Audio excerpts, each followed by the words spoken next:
when we're in this temple on a small on Mon Island that we met 100 and I think it was 109 this monk. He'd never seen a white person in his life. So he'd lived on that island. So no one had ever been on this island for a long, long time, and it used to be completely cut off. The only way to get there was by a boat. And so no one had been over there for a long time, and a lot of those people on that island had never gone to the mainland.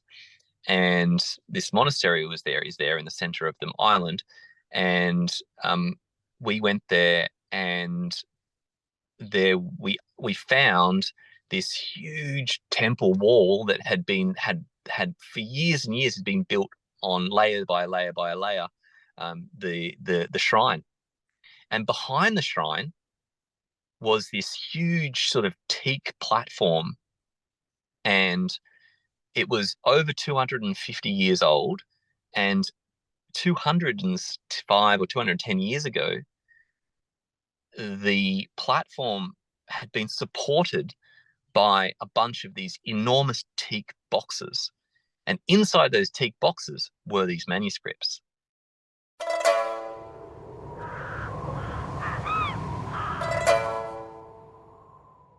Hello, Simon. Welcome to the podcast. Thanks very much for having me, mate. Much appreciated. Thanks for reaching out. I reached out because I saw you were trying to raise some money for a teacher who's from Myanmar, as I understand it. And I think we discussed briefly last podcast a little bit about him. Yeah. But he has all these fantastic medical manuscripts, and you're working to preserve these things. And I feel very strongly about preservation of this kind of thing as well. So I wanted to help, get word out about it. And just maybe you could explain a little bit more to the audience exactly what you're doing. Yeah, thanks for the opportunity, man. I really appreciate it. And hats off to you, because we'll have to mention the fact that you went over in search of some interesting characters in your journey as well, right? Yeah, we could get into that later, but that was I think based off the back of your travels around the area, and I got very, very intrigued by it. Yeah, so he is really someone special. He's the most incredible monk, because you almost can't really call these people humans, because they don't even consider themselves existing in the first place. But because they have no self, right, in a sense. So even in their own language, they don't even call themselves according to like a name. They are actually a reflection of who they're speaking to, which is even more phenomenal.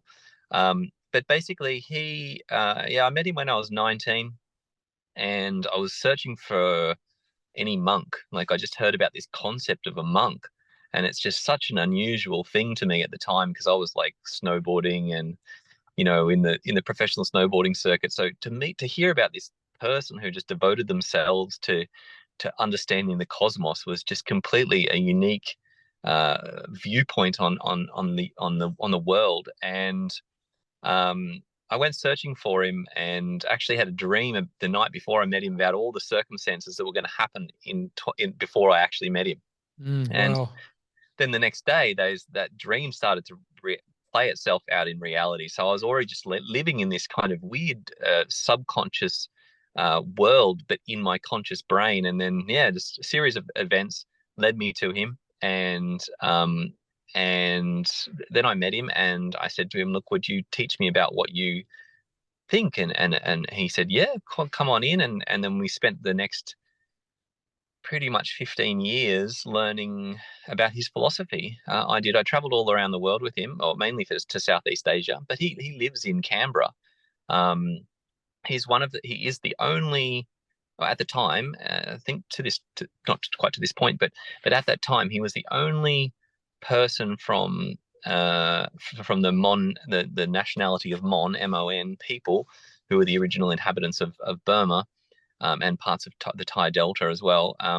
He was the only person who'd come over to Australia, lived in Australia, had permanent residency in Australia, that wasn't a refugee. So a lot of the community or the rest of the community, were all refugees that came over during the student riots, protests, sorry, I should say, which ended up turning into a massacre in 1988. And so all his disciples and all the people in that community, they came from that time. So they were all refugees who went, via the UN, managed to make their way to Australia. And because they were part of the Mon resistance army against the Burmese, the military junta at the time. And so after meeting him, we traveled throughout Southeast Asia, finding these ancient manuscripts that pertain to, his specialty is monastic order.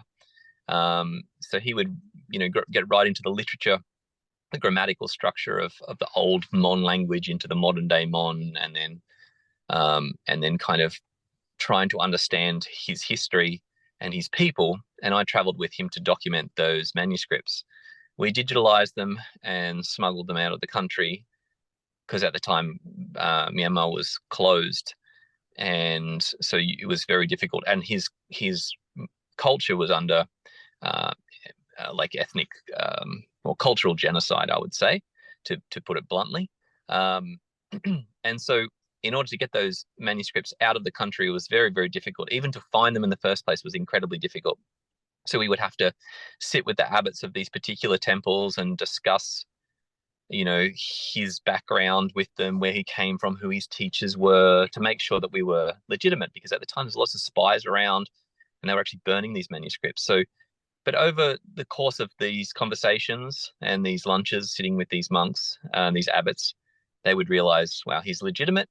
And, for some part of it, I was brought on as like, to bring some sort of legitimacy to it. Oh, there's a, white guy with me, so he must be, he couldn't be a spy, kind of thing. All right. There was so much distrust, and even, people in our group would report back to the military, and we ended up getting, arrested at gunpoint, me and my girlfriend at the time. And yeah, it was a tough time, but we did find these manuscripts, and some of them pertained to like medicine, and that's what sort of started my journey into herbal medicine, finding these scriptures and then trying to understand what they were and the importance of them. And yeah, that's sort of the starting of it. Yeah. That's amazing. And is it the manuscripts, the people you're asking for donations for recording or preservation of these manuscripts, or is it a translation or anything like that? Yeah, so we're asking for donations, not directly donations for this, but as in conjunction with learning Chinese medicine, so people can come and learn about the classical Chinese medicine, and all the proceeds for this event will go to donating to him for the preservation work that he's undertaking and has undertaken in the past, and will, to help him help with the future preservation work. So at the moment, he's built a library. So he actually has some of those physical manuscripts, and some of them are 1,000 years old. The actual physical manuscripts, most of them were amazing. rewritten. Yeah, amazing. Yeah. So his work is ongoing. He's dedicated his life to it. So yeah, that's what we're trying to raise awareness, and also trying to support him so that he can do that. That's interesting. When I was traveling there, they talked a lot about there being sort of 4 types of medicine in Myanmar, but in practice, when I saw it, it was not. It seemed to be a little bit more fluid than that. They would say there was like the astrological type, there was a alchemical type, then there was a more sort of native tradition, and then a Buddhist tradition. And I'm imagining this fits into the Buddhist tradition. Is that correct? It does, yeah. So into and they're Theravada and Buddhists predominantly. So yeah, it fits in with that tradition. And then there's also, within that tradition, there's also what the Mon people brought. So, or what they practiced, or what they, I guess, discovered, and their sort of system of understanding the body and understanding medicine as well. Is this more folk medical practice, or is it's quite a established, developed sort of system? It's certainly not established, like to the level of sort of, TCM or Chinese medicine. It is very much folk medicine, and it crosses across to what's currently practiced in Burmese traditional medicine. So that's probably the more sort of consolidated medicine now, because it's in a university setting. But a lot of these practices, yeah, they're just practiced in the monastery. The monasteries are, uh, uh, all the old monasteries, they're just full with all these medicinal plants, absolutely chock a block. And sometimes you can't find these species outside of the temples, which is really cool, really fascinating. Amazing. Yeah. Have you like I don't imagine there's too much crossover with Chinese medicine, but I'm wondering if you could talk a little bit more detail about some of the things you've come across. Is it primarily herbal medicine in these manuscripts, for example? Yeah, it's herbal, but it's also it pertains everything from sort of like literally like black magic all the way over to just, yeah, pragmatic medicine. Like, just use this herb when you've got this condition, all the way to incantations and um, to help people cross over from the more animalistic. I think it's called animistic or animal, Animistic. animistic. Yeah, Like the sort of the traditions where everything has a spirit or this kind of thing. That's sort of, yeah, okay. exactly. Because there was a lot that was practiced quite a lot in from the um, of the different groups of people that had kind of come to Burma at the time. And this was 300 years. It started sort of ended the Mon Kingdom ended about 300 years ago. So prior to that, that's really what we're looking at. And so those animistic practices were all over the place. And so the monks, in order um, to work within the community, and to build community and build your reputation, support the sangha, the Buddhist community. They had to find ways to ease the suffering of those the public in effect. And so, because a lot of them thought that they were possessed by these particular spirits, they had to find ways to appease the people so that they would, I guess, win favor with the local community, so that they were able to receive alms and survive. Yeah, so they had to heal these people from whatever ailments they were experiencing. Yeah, it's very interesting how Buddhism, I guess all religions, but I think Buddhism is quite aware of it itself, that it will adapt to specific locations and that kind of thing. And um, I don't know, we went to Mount Popper. Have you been there? So I don't. it's somewhere in the center, and it's Yeah. they've got a big herbal medicine tradition there. But it's also like a big, like you were saying, what are they called again? The the the spirits or whatever. And we stumbled across with my guide, like he heard something and he was like, "Oh, come and check this out." And it was this Mm. transgender spirit medium Yeah. festival where they'd be there for days, and apparently they get paid money to sort of get all these spirits. I've got all this very crazy footage of it, and they'd just be going for days and days doing this Wow. stuff. So it's all there. And I remember asking them about how they fit it into Buddhism. Mm, And mm. my guide, and I remember the medium had very different sort of opinions of it. My guide wasn't so keen on it, and but it's still very much going there. So It is. yeah. It, So it I'm really is. Yeah. I'm curious how he would your master would interact with that side of the culture. Yeah. Uh, it's they would do everything from sort of like suggesting, oh, put a spirit house out the front of your thing, give food to these particular spirits because they're the ones that are causing problems. And um you would get, monks don't go too much into it, but because they're more just, just meditate, everything will be fine, Hmm. just do your meditation and, take these herbs. But yeah, I mean, it's, I'm not sure, Okay. to be honest, like how they would use their incantations, they would use their prayer to bring peace to these people's minds, but then ultimately so that they would just see it for what it is. Okay. It's also probably not something you need to deal with in Canberra so often. Yeah, less Yeah. so. Yeah, for sure. Absolutely.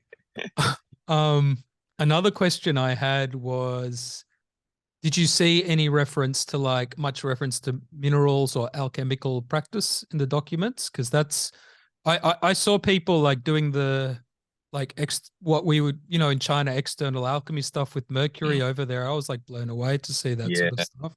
I'm wondering if Yeah. there's any of that sort of stuff in the documents. There's a lot of taking of precious minerals and gems and stones and gold and silver, ingesting that sort of stuff. There's quite a bit of it. My teacher to this day still takes a whole bunch of silver colloid because he thinks there's silver in it, because he's like, oh, it's got the silver, so you got to take the silver, and silver's good for the. So he still does that. Um, Oh, amazing. but yeah, but mainly, it's really that's just really about the body, isn't it? And then the spiritual practices are much more about in meditation. But what he focused mainly on, what he's focused with the manuscripts in particular, was really about the monastic order. So he was really, because the Mon culture has suffered so much from this cultural genocide. In order to give themselves more pride and more, less division, because that's what the military did. They basically divided all the people as much as possible, divide and conquer, that kind of that kind of attitude. To bring the people back, it was really about sort of getting your identity back. So in order to get your identity back, the biggest ways is through language. So if you can have this historical, this language that pertains to your culture, you have something to be proud about, and you have something to represent, and you have something to carry on, and you have practices that you can do collectively, and which builds community. And so that was really his focus, to sort of identify where the movement of his people have been, and how they've been split up, and where the kingdom came from, and which temples were built by the Mon people and which weren't. And yeah, that's really what he did. And he did that by deciphering these old manuscripts and looking at the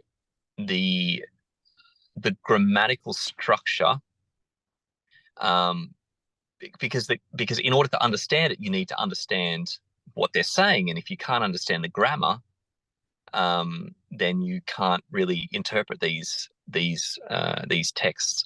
So he spent a lot of time explaining the old grammar so that people could read the book, so that people could read what they were saying. And in doing so, he found, all sorts of things pertaining to the monastic order, because the monastic order can teach you a lot about what the political, environmental, and social condition was at that particular time. Because the monastic order, they might say, for example, don't sit on high chairs. So a monk will take 246 precepts to be a monk. But like, when did don't sit on high chairs come about, and why did it come about? So he would find the time that it came about. So therefore we knew. But before that, no one was even sitting on high chairs. Everyone was sitting on the floor. So when did high chairs come? When did a chair that was high, and why did you have to create a monastic rule to not sit on the chairs? And then all this stuff, it's really fascinating. So Uh, it and sounds like he's done a lot of linguistic work, linguistic, historical and philology and all of this sort of stuff. uh, he speaks 9 languages. Like, linguistics are his thing. Yeah, it's Amazing. Yeah. amazing. Yeah. Yeah, yeah. Is he working with any universities by any chance? Yeah, there's an interesting story about that. I don't think he'd like me telling this story, but I think it represents the kind of person he is. So he was at a university. He heard about this particular manuscript that was kept at the one of the universities in Bangkok, and there was 5 people working, doing their PhD on one section, like one paragraph of this particular text. Like there was so many people working on this paragraph and no one understood it. And everyone was coming up with all these theories about what it meant and all this stuff. One little thing in a huge document, but he heard this document was there, this palm leaf manuscript, and he wanted to read something in that manuscript because it was referred to by another manuscript, etc., etc. So he went to the university and he chatted with the people and he said, "Would you mind if I had a look at it?" And the PhD guy came down and he said, "Oh yeah, I'll show it to you." And he didn't really think. I just thought, "Oh, it's another monk." And then my teacher just started reading it.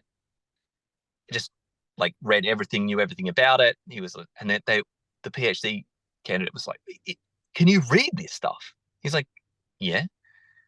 And then, "Oh, what does this say? What does that say?" He's reading all this stuff to this. And this guy is just blown away because his whole PhD is on one sentence. And he's got a bunch of guys around the country who are all studying the other sentences. And my teacher can just read all of it. So he said, "Oh, look, Venerable One, would you mind coming back tomorrow? Because I'm going to bring my other colleagues in and we can ask you some questions." And he said, "Oh, sure, sure." But that day, they flew all these guys in from all over the country into Bangkok. And my teacher didn't know about this. My teacher turned up to the university. They had a camera crew like from a local news thing, and they had all these people listening, and all these academics had come in. They heard that he could do this, and then they were all like, "Show us what you can do." And he said, "Oh, that's not allowed." So as a monk, he's not allowed to brag about himself or show that he didn't want to give them any expectations. So he pretended, well, didn't pretend, he was humbled himself and didn't read it. And I said, and he kind of pretended he didn't know anything. I said, "Bundy, why aren't all these people want to know what you have to say?" "Yeah," but he said, "but that's not right. That's not the correct way that a monk acts. I don't want to, I'm not allowed to have ego." And then he just left. Oh, wow. So, yeah.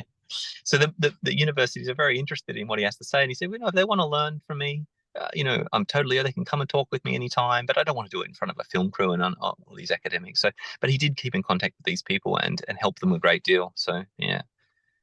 Yeah, yeah, well, they wouldn't be too bummed if he kept in contact with them, but yeah, Yeah. it's interesting story. Yeah. Um, so you are running, is it some sort of classical Chinese medicine summit in order to raise funds for all this? Is that correct? Yeah, just want to raise awareness about it a little bit. So we're going to give a little, get a little background, so show some photos of when we were there together and finding some of these manuscripts. I've got a great series of videos that I filmed when we're in this temple on a small Mon island that we met 100 and I think it was 109, this monk. He'd never seen a white person in his life. So he'd lived on that island. So no one had ever been on this island for a long, long time, and it used to be completely cut off. The only way to get there was by a boat. And so no one had been over there for a long time, and a lot of those people on that island had never gone to the mainland.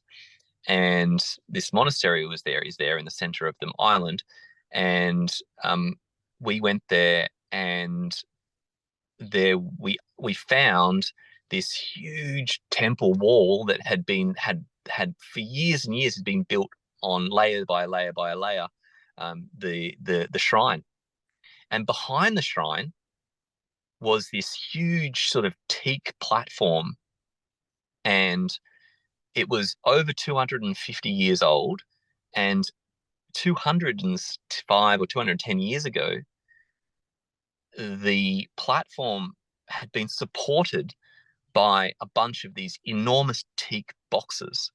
And inside those teak boxes were these manuscripts. So I've got video footage of me and my teacher sort of opening these. So we had to pull all these teak, they had to pull the shrine down, pull these teak boxes out, and we unearthed these old manuscripts. And that's where we found one of these 1,078-year-old manuscripts, as well as many other manuscripts. And we took them all down, digitalized them, repacked them, put them all back in the teak chests, and then built back replaced all the teak in the shrine back to where it was. So So yeah, that's the kind of, we're gonna. the library he's building contains some of the physical manuscripts as well Some of the as the it does. digital records. Exactly. Yeah, Okay. he shared all the digital ones. Everything's digitalized now, and he shared those around the world with this community because after the internet came out, he was able to share all this stuff. So he basically digitalized that and then, gave it away to whoever was interested in it, to study it and research it. And he gave his commentary about it, wrote a book about how to decipher the grammar so that people could read this. So yeah, so we're bringing awareness to his situation and how we can support that library moving forward to get better, and yeah, inviting practitioners to come to learn about the classical Chinese medicine and the importance of the ancient manuscripts, or just um, the importance of classical Chinese medicine at the same time. And how are some of these? Do you know how some of these people have been using? Because now they have access to translate, and maybe you can start to read these manuscripts. Have you come across anyone who's been using them in any ways, medicinally or other ways, in the Yeah, community? my teacher. So he has read some of these formulas and he's made some of the formulas, and I've sourced some of the herbs that he's used to make some of these formulas. So he would say, Simon, I need this particular herb. I think it's called this nowadays. I think it's called that nowadays. It looks like this. So this is the description. It's it because I found this formula in one of these old texts. This formula is good for this, that, and the other.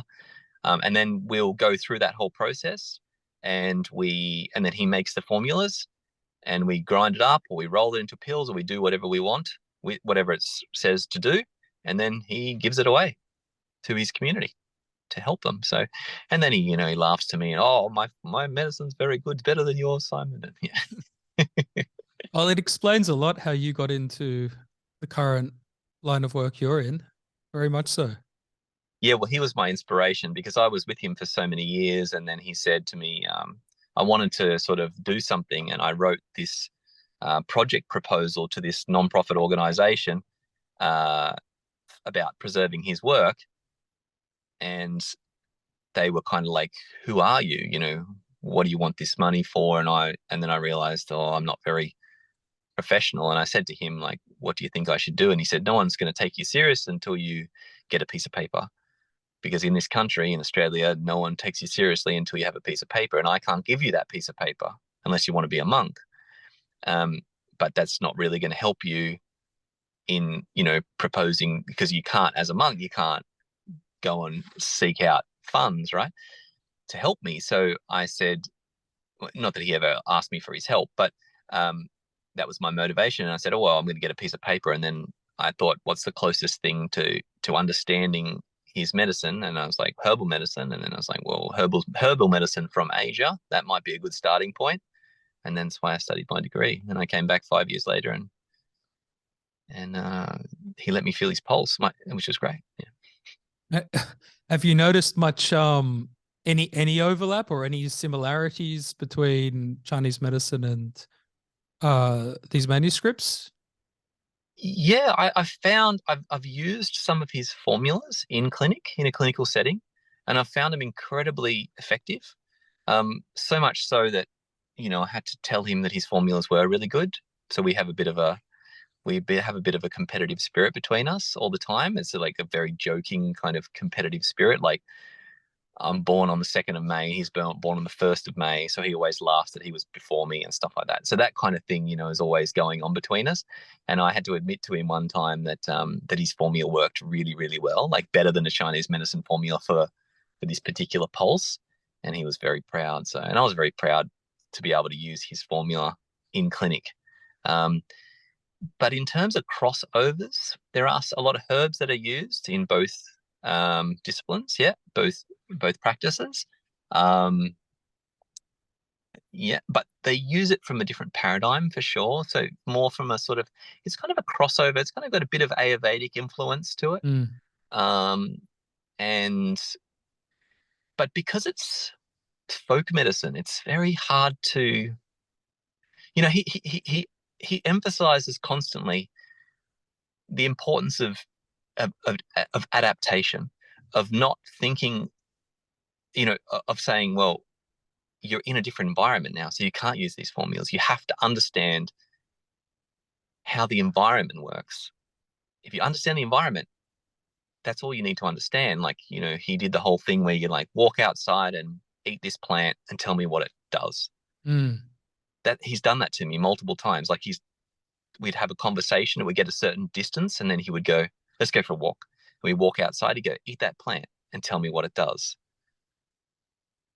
So, to test that resolve, that, well, until you can do that, that's what Mm. you that's what you should be training in. Mm. Just to adapt to the local environment. Yeah. He Yeah. emphasizes that constantly. That's the most important thing you do. You don't have to think about having a system or having something that can be replicated year in, year out. You have to understand the environment. And if you understand the environment, you don't have to ask these questions. You can always be informed, which I'm still trying to understand. I expect to be forever trying to understand this. Yeah. Yeah. Yeah. I mean, just in terms of that, there are somewhat similar chains of thought in Chinese medicine there from that Yeah. angle, which is really Yeah. interesting. Yeah, absolutely. Yeah. And recently, like it was only a couple of weeks ago, I went and saw him for the water festival recently, and I took my family down. And then after all the crowd had left, the two of us sat there, and I said to him, what's new? What have you been thinking about? What have you been reading about in the scripture? And he said, oh, I've been reading a lot about um, the concept of, that that we're getting further and further away from the meaning of what a medicinal plant is. And I asked him to explain a bit further, and he said, we're looking more and more into the alkaloids and more into understanding the chemical composition of all these things, and things that you can weigh and measure. And he said there's just so that he said the old texts, they don't have any of this in there. They always All they do is emphasize the the signature of plants. And he said, I've been thinking more and more about this, and he's and I said, oh, we should write a book together, Bunty, about understanding the signature, because there are concepts in Chinese medicine, of course, about then, and even Western herbal medicine, about the doctrine of signatures. But he was kind of explaining to me that you know there's so many different ways to interpret it, and how we should look at all these ways to interpret it so we can understand it from this perspective. And he gave me an example. He said, like, for example, this particular root, it's not therapeutic unless the root is growing from, from the north to the east. And that's the therapeutic plant. You know what I mean? Like he said, and so all these concepts, there's so many of these concepts, and we're losing touch with these concepts because we're going more to, Yeah, it yeah, reminds me of things in Chinese medicine about, the water that's flowing in the the similar worked direction. water. Yeah, yeah, all Yeah. of these kinds of things. There's a lot of, Mhm. yeah, and not many people are doing that these days, which is why I admire your work, is because you do take these ideas Mm. seriously, and just because they can't be easily explained from a sort of scientific materialist paradigm. And I Mm. say easily explained because there is often possibly an explanation people haven't come across, but they just sort of rubbish them as superstition and this kind of thing. So it's always good to put a question mark, I think, next to Yeah. these things. Oh, 100%. Yeah, it's the space in between. It's always the space in between that really makes the difference. Like, I mean, Shenlong alludes to it as well. He talks about, it grows on this side of the river and it grows on Mm. this, in the valleys and streams. And I talked to an indigenous elder in Australia. So like one of the, like he was an elder from a South Australian community. And he said to me that, here's this plant, and he gave it to me. And I said, oh, what species is this? And he goes, oh, no, you're thinking about it the wrong way. I said, what do you mean? He goes, well, it doesn't matter what species it is. It depends on which side of the river is growing. I'm like, Mm, oh. He said, this is the problem with the way you're thinking about it, is because you think it's medicinal and you can just grow it anywhere. But if it's not in this area and it's not growing on the south side of the river or the north side of the river or facing on the east side of the mountain, on the west side of the mountain, it's not therapeutic. mm, It doesn't have any function for what you're trying to cure. mm. So yeah, those kind of concepts, that's what he's emphasizing consistently. Yeah, and really trying to bring awareness to, and yeah, that got me thinking more and more. Yeah, Yeah, I mean, in terms of, your business, how does that has that influenced you in any way? yeah, Like with all the herbs and stuff which are being grown and all. I mean, I know for example, you're really promoting organic products wherever you can, which is fantastic. And like you do all the testing and this kind of stuff, and the herb quality is very high. yeah, But I'm wondering if there are other ways where you've started to incorporate absolutely, these yeah, ideas. absolutely. You have to consider the Chinese concept of Tao Di. This is a major, major, major thing. They are just more effective. We work with so Andy Ellis introduced me to a guy in Taiwan who was one of the lineage holders, the elder brother of the Beijing Tongren lineage. And during the Cultural Revolution, when a lot of people fled to Taiwan, um, they held that information. And, we buy a lot of herbs off him because he works with very small farms that grow particular species. He only specializes he's a wholesaler and a powder expert, but he only specializes in 30, 28 or something, or 30 herbs powdered in a particular way. And that's what he does. That's all he does. Um, and so that concept is very fascinating. And when you get the herb at the end of the day, it's just so much more superior Mm, um, for whatever reason. mm. For whatever reason, for these reasons, actually. Yeah, Yeah. No, yeah, I've noticed that using your products, I'll get certain herbs. They look and taste and the effects are complete. They are completely different. yeah. The Yeah. Shenshu you have is very interesting and very, very That's unique, that's a and good example. Yeah, yeah, yeah, and works really, really very well. yeah. And his Dujong, that guy, our Taiwanese supplier, he's Dujong, and he makes this beautiful jutsu and Oh, is that where jushu. that comes from? So the That's all. Jitsa also Oh, really surprised me. it's Complete, mind blowing. completely different to what I'd Completely different. used Completely before. different. Yeah. Yeah, I'd actually always had it in my head it was a fairly mild, mildish sort of herb, and Mm. and I would crush it, but obviously when I'm using your one, when I'm looking at the older formulas as well, how it interacts with other herbs, because it is with herbs I would think of as a bit stronger, that Mm. it has a much stronger effect at least than Yeah. the stuff I'd been using before. Yeah, and that's just because those principles have been followed. Yeah. Mm, Yeah. It's yeah. it's really true.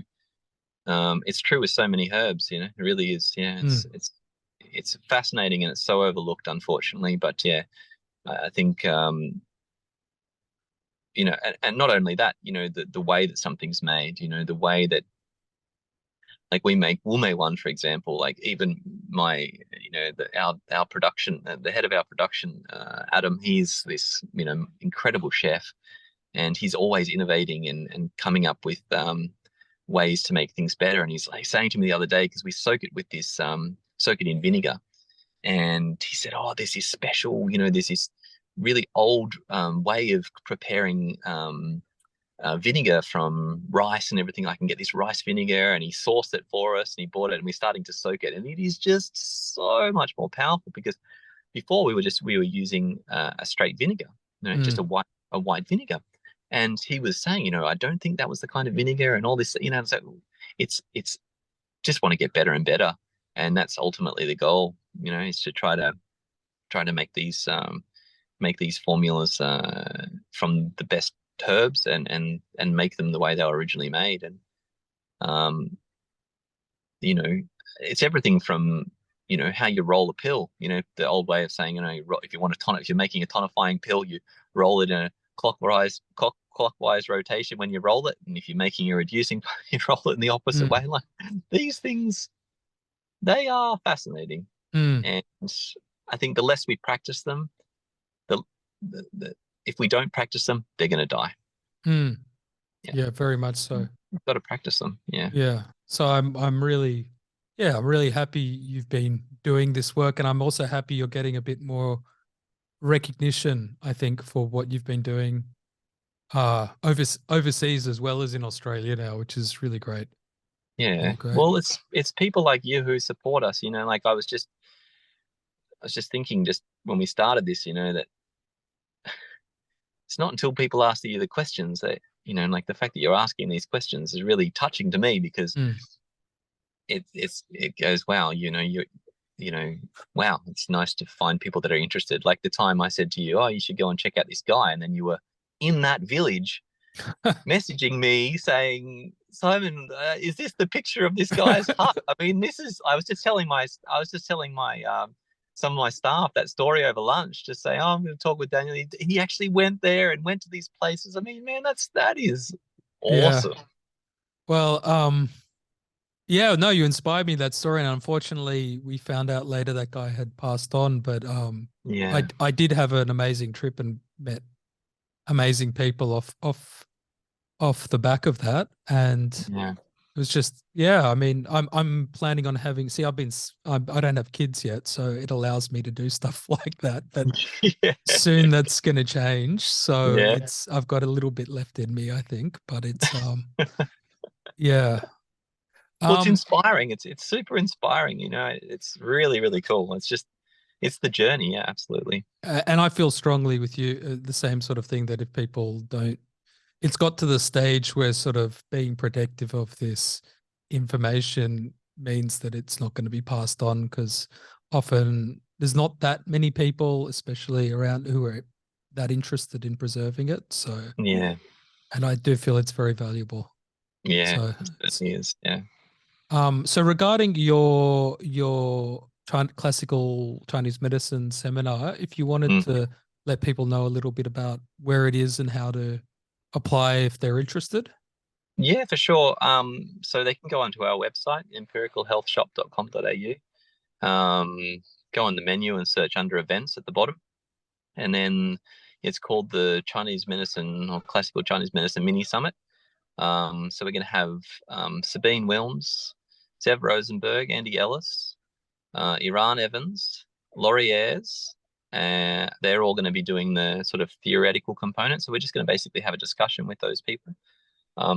And it's going to be very informal, and people can ask live questions. So we're going to have them streaming in.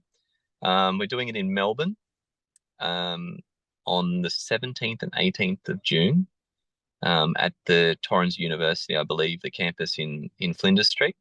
And then we're going to do a theoretical component to that. So we're doing a small pulse clinic. So people learning about how to feel pulses from a classical Chinese medicine perspective and get some introduction into that. And then I'll do a little bit about like herbal administration and dosage, and similar to what we're talking about. Obviously a little bit more detail about some clinical strategies for dosing and administration. So then there's some theoretical and practical information at the same time. And then all the donations are going to, all the proceeds are going to the preservation of these ancient manuscripts with my teacher. Oh, amazing. Yeah. I'll actually be, I think I'll be in China in June. Otherwise I'd make an effort to come down, because it sounds amazing. No, I'm sure you do something interesting. Yeah. Like I said, I'm squeezing it in before the kids come. But yeah, I hope it goes well, and we highly recommend it. It's about a month away now, so there's still a little bit of time. And yeah. Well, yeah, really recommend it to anyone out there listening. And it's just for people who attend live in person, nothing online. That's correct? Yeah, we've been getting a lot of requests for people, can we listen to the thing? But we're trying to make it in person. Yeah, we would love to make it in person. I understand. And if you're doing practical stuff like Pulse, that Practical stuff, makes exactly. sense. Yeah. Okay. Well, thanks for your time today, Simon. Thank you so much for the support, man. Really Yeah, appreciate it. it's a pleasure. We'll see you later. Thank you. Bye. Yeah. If you enjoyed this video, please like and subscribe.